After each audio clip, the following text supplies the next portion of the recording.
వాళ్ళు కక్ష సాధింపు చేయాలనుకున్నప్పుడు ప్రభుత్వం ఎవరినైనా కూడా అట్లే చూస్తుంది కనుక కేసీఆర్ గారు పెద్ద మనసుతో హాజరైనరు. మేమందరం కూడా కేసీఆర్ గారికి అండగా ఉన్నాం, కేసీఆర్ గారికి సంఘీభావంగా ఉన్నామని చెప్పడానికి ప్రభుత్వ తీరును కాళేశ్వరం పట్ల ప్రభుత్వం తీరును నిరసించడానికి మేమందరం కూడా ఇక్కడికి వచ్చినాం. ఎందుకంటే కాళేశ్వరం ప్రాజెక్టు తెలంగాణ జీవితాన్ని, తెలంగాణ రైతాంగ స్వరూపాన్ని మార్చే ప్రాజెక్ట్ అది.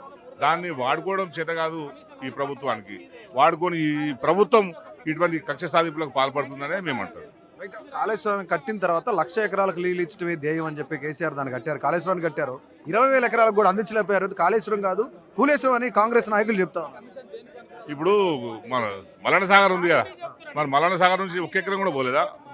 మల్లన్న సాగర్ నుంచి మరి మూసి ప్రక్షాళన కోసం నీళ్ళు తీసుకొస్తా ఉంటాడు కదా, అది ఎక్కడి నుంచి వచ్చింది? మరి కుండపోచమ్మ కింద కూడా నీళ్ళు వదిలి పెడుతున్నారు కదా, వరి పడుతుంది కదా, అది ఎక్కడి నుంచి వచ్చింది?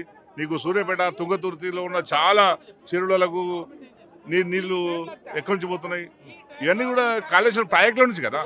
వీళ్ళ ఉద్దేశం ఏంటంటే కాళేశ్వరం అంటే ఒక మేడిగడ్డ ఒక్కటే అనుకుంటున్నారు. అది వీళ్ళ దౌర్భాగ్యం. వాళ్ళు వరుసగా కేటీఆర్ కి నోటీస్ ఇచ్చిన దగ్గర నుంచి కేటీఆర్ కి నోటీసులు, హరీష్ రావుకి నోటీసులు, ఈ రోజు కేసీఆర్ కూడా విచారణకు కూడా హాజరయ్యారు. ఎట్లా చూద్దాం ఈ నోటీసులు ఇచ్చిన పరంపరను ఎట్లా చూడొచ్చు? ప్రభుత్వం చట్టాన్ని గౌరవించాలి. చట్టాన్ని గౌరవిస్తున్నారు కేసీఆర్ గారు, కేటీఆర్ గారు. వాళ్ళు ఆరోపణలు చేస్తున్నారు, చేయని దాన్ని ఫేస్ చేస్తాం, క్షేత్రంలో ఫేస్ చేస్తాం అంతే. కేసీఆర్ లాంటి అవినీతి పరుడికి నోటీసులు ఇస్తే ఎందుకు కార్యకర్తలంతా ఇట్లా ప్రొటెస్ట్ ఎందుకు చేయాలి? వాళ్ళ నాయకులంతా కూడా జనాన్ని ఎందుకు పోగేసి ఎంత హంగామా చేయాలని అడుగుతున్నారు కాంగ్రెస్ నాయకులు. జనాలు ఎవరికి వాళ్ళు వస్తారు, జనాలు పోగు చేసే ఉంటుంది. రేపు ఎలక్షన్ పెట్టడం తెలుస్తుంది. సార్ జనాలు మేము పోగు చేసామంటారు కదా, రేపు ఎలక్షన్ పెట్టాడు తెలుస్తుంది. జనాలు ఎవరు వైపు ఉన్నారో తెలుస్తుంది. అప్పుడు తెలుస్తుంది. రానున్న జిహెచ్ఎంసీ ఎన్నికలు కానీ స్థానిక సంస్థల ఎన్నికలు కానీ ఏమైనా ఎఫెక్ట్ పడే ఛాన్స్ ఉందా? అంటే వాళ్ళు గెలుస్తామంటారా? మరి పెట్టమని చెప్పండి. అన్ని జిల్లా పరిషత్తులు మేమే కూడా దమ్ముంటే పెట్టమని చెప్పండి చూద్దాం. అది కూడా తెలుస్తుంది కదా, ప్రజల తెలుసు కదా అప్పుడైనా.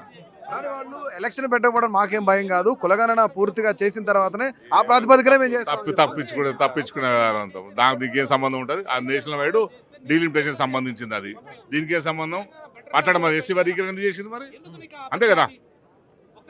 అది వస్తే సార్ ఇది 2011 ప్రకారం చేసింది. మరి అప్పుడు ఆపాల్సిందే కదా ప్రభుత్వం అనుకుంటే. అట్లేం కాదు.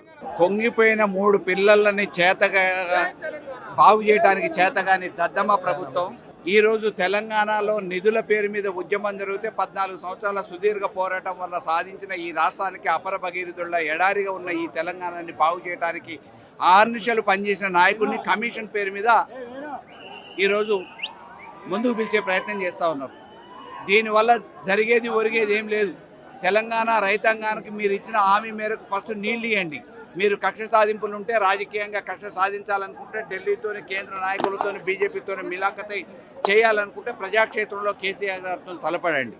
కానీ ఈ కుంగిపోయింది కూలేశ్వరం అనే పేరు మీద ప్రభుత్వమైన ప్రాజెక్టుని 3 సంవత్సరాలలో ప్రపంచంలో చెప్పుకోదగ్గ ప్రాజెక్టుగా తీర్చిదిద్దిన ఈ ప్రాజెక్టుని ఈరోజు నిర్వీర్యం చేసే ప్రయత్నం చేస్తూ ఉన్నారు.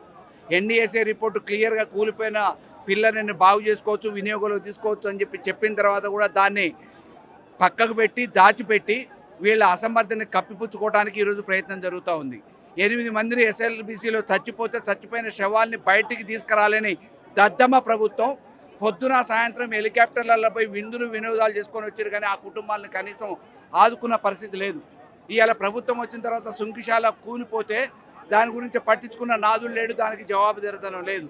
ఢిల్లీలో ఫ్లైఓవర్ పట్టపగలు కూలిపోతే ఈరోజు బాధ్యత వహించిన నాయకుడు లేడు. ఈరోజు 2 పిల్లలు కూలిపోతే కుంగిపోతే దానికి ఏదో సమాధానం చెప్పాలని చెప్పేసి కేసీఆర్ లాంటి వాడిని, ఉద్యమకారుణ్ణి, ఈ రాష్ట్రాన్ని సాధించిన వాడిని, అపర భగీరథుల 6 నిమిషాలు పనిచేసిన నాయకుడిని బజారుకి ఇచ్చే ప్రయత్నం చేస్తున్నారు. ఇది ప్రజలు ఎట్టి పరిస్థితుల్లో క్షమించరు, ఈ తెలంగాణ సమాజం క్షమించరు. తెలంగాణ రాష్ట్రం ఒక కృష్ణా నది, ఒక గోదావరి 2 నదులు ఉన్నాయి. 2 నదులు కూడా దాదాపు స్వతంత్రం నుంచి 60-70 సంవత్సరాలు అయితే కూడా తెలంగాణ రాష్ట్రంలో రైతులు బోర్లు వేసినప్పుడు, కరువు వచ్చినప్పుడు డ్రాట్గా ఉండి రైతు ఆత్మహత్యలు విపరీతంగా జరిగింది.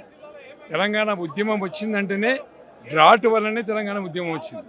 ఆ రోజు చంద్రబాబు నాయుడు గారు ఉన్న, రాజశేఖర రెడ్డి గారు ఉన్నప్పుడు కూడా తెలంగాణలో ముఖ్యంగా ఉత్తర తెలంగాణ కావచ్చు, దక్షిణ తెలంగాణ కావచ్చు, సౌత్ కావచ్చు, ఈస్ట్ కావచ్చు, తెలంగాణలో కొన్ని ప్రాంతాలకే నీళ్ళు రావడం వల్ల అన్ని ప్రాంతాలలో ఉద్యమం స్టార్ట్ అయింది. మరి దానిలో భాగంగానే కేసీఆర్ గారు బాగా ఆలోచించి కాళేశ్వరం అనేటువంటి ప్రాజెక్ట్ తీసుకొచ్చిండు. కాళేశ్వరం ప్రాజెక్టు ఆషామాషి ప్రాజెక్టు కాదు, ఈ ప్రపంచంలోనే అతిపెద్ద ఎత్తిపోతల పథకం. మరి ఇలాంటి ప్రాజెక్టు నిర్మాణం చేసినప్పుడు రేవంత్ రెడ్డి గారు దీనికి సపోర్ట్ చేసి ఆ కూలినటువంటి 2 పిల్లల్ని వెంటనే రిపేర్ చేసి ప్రజలకు నీళ్ళు అందివ్వాలి. ఒకవేళ డ్రాట్ కనుక వస్తే నీళ్ళు రావు. లాస్ట్ ఇయర్ ఫుల్ వర్షాలు వచ్చినాయి కాబట్టి ఎస్ఆర్ఎస్పి నుంచి, ఎల్లంపల్లి నుంచి, మాండర్ నుంచి లిఫ్ట్ చేసారు. ఒకవేళ వర్షాలు రాలేదనుకోండి, వాటర్ ఎక్కడిది? మలన్న సాగర్ ఎండిపోతుంది, కొండపశ్చిమ సాగర్ ఎండిపోతుంది, అసలు తెలంగాణకు వాటరే ఉండదు. దాదాపుగా మొన్న కూడా ఇప్పుడు హల్దీ నుంచి దాదాపు 100 కిలోమీటర్ల హల్దీ రివర్ నుండి దాదాపు 2 లక్షల ఎకరాలు, కూడవెల్లి రివర్ నుండి 2 లక్షల ఎకరాలు, సిద్దిపేటలో 1,00,000 ఎకరాలు, ఇట్లా దాదాపుగా 17 లక్షల ఎకరాలకి సాగునీరు అందించినాం. దాంతోపాటు మల్లన్న సాగర్ నుంచి డ్రింకింగ్ వాటర్ కూడా ఇస్తూ ఉన్నాం. కాబట్టి తెలంగాణకు ఎట్టి పరిస్థితుల్లో ఒక గుండె చప్పుడు లాంటిది. మనిషికి హార్ట్ ఎట్లనో తెలంగాణ ప్రజలకు డ్రింకింగ్ వాటర్లో కానీ, ఇరిగేషన్ వాటర్లో కానీ కాళేశ్వరం అనేది ఒక హార్ట్. అలాంటి ప్రాజెక్టులో, అంత పెద్ద ప్రాజెక్టులో 94,000 కోట్లు పెట్టి నిర్మాణం చేసినటువంటి ప్రాజెక్ట్ అది. కాంగ్రెస్ వాళ్ళు ఏమంటారు, రేవంత్ రెడ్డి గారు ఏమంటారు, 1,00,000 కోట్లు ఫ్రాడ్ జరిగిందంటారు. 94 కోట్లలో 1,00,000 కోట్లు ఎట్లా ఫ్రాడ్ అవుతుంది? మరి రేవంత్ రెడ్డి గారు దానికి సమాధానం చెప్పాలి. కేసీఆర్ను టచ్ చేస్తే తెలంగాణ రాష్ట్రంలో కాంగ్రెస్ పార్టీ అని చెప్పుకోవడానికే లోపల చెడ్డీలు తడుస్తాయి వాళ్ళకి. కాంగ్రెస్ పార్టీ నాది, కాంగ్రెస్ పార్టీ లీడర్ను అని చెప్పే ధైర్యం కూడా ఉండదు. మరో తెలంగాణ ఉద్యమాన్ని తలదన్నే విధంగా వస్తుంది. ఎందుకు వస్తుందంటే ప్రజలు అనుభవించారు. 10 సంవత్సరాల కాలంలో 2 లక్షల రూపాయలు ఉన్న భూమి 1 కోటి రూపాయలు అయింది. ఒక రైతును రాజును చేసిండు, ఒక రైతుకు ఒక భరోసా కల్పించిండు. అలాంటి వ్యక్తి మీద ఇలా కాళేశ్వరం అనేది చిన్న డిస్టర్బెన్స్ జరిగితే దాన్ని అడ్డం పెట్టుకొని ఇవాళ కేసీఆర్కి నోటీసులు ఇవ్వడం వల్ల ఇలా రాష్ట్రం మొత్తం చర్చ జరుగుతూ ఉంది. రాష్ట్రంలో ప్రతి మనిషి కూడా ఇలా మాట్లాడుకుంటుండు. మీడియా చూసినా, ప్రజలు చూసినా, 10 మంది కూర్చున్న కాడ ఇలా కేసీఆర్ కోసం మాట్లాడుతున్నారు. 10 మంది వ్యాపారవేత్తలు కేసీఆర్ కోసం మాట్లాడుతున్నారు. ఓవరాల్గా ఒక మాటలో చెప్పాలంటే రేవంత్ రెడ్డి గారు ఇప్పుడు దిగిపోవాలి అని ప్రజల మనసు నిండా ఉంది. ఇది వాస్తవం. ఇది ఇండస్ట్రియల్ కోరుకుంటుండ్రు, వ్యాపారవేత్తలు కోరుకుంటుండ్రు, రైతులు కోరుకుంటుండ్రు, యువకులు కోరుకుంటుండ్రు. ప్రతి వ్యక్తి కూడా నీకు దండం పెడితే రేవంత్ నువ్వు దిగిపో. ఎందుకంటే రాష్ట్రం నాశనం అయిపోయింది. రాష్ట్రము నాశనం అయిపోయింది. ఆర్థికంగా వెనుకబడిపోయినాం. ఇలా రేవంత్ రెడ్డి గారే దివాలా తీసినామని చెప్పుకుంటున్నాడు. 2 సంవత్సరాల పాలనలో 2 లక్షల కోట్లు అప్పు చేసి ఒరగబెట్టింది ఏం లేదు. ఇలా కేసీఆర్ గారు చూస్తున్న ప్రభంజనం ఇక్కడే కాదు, మీరు చూడండి, అక్కడ సెక్రటరియట్ అదంతా ఫుల్గా జనాలు నిండిపోయినారు. ఇటు సైడు అసెంబ్లీ వరకు నిండిపోయినారు. ఎవరిని పిలిస్తే వచ్చింది కాదు, కేసీఆర్ గారి పేరు మీద ప్రేమతో వచ్చినటువంటి జనాలు వీళ్ళు.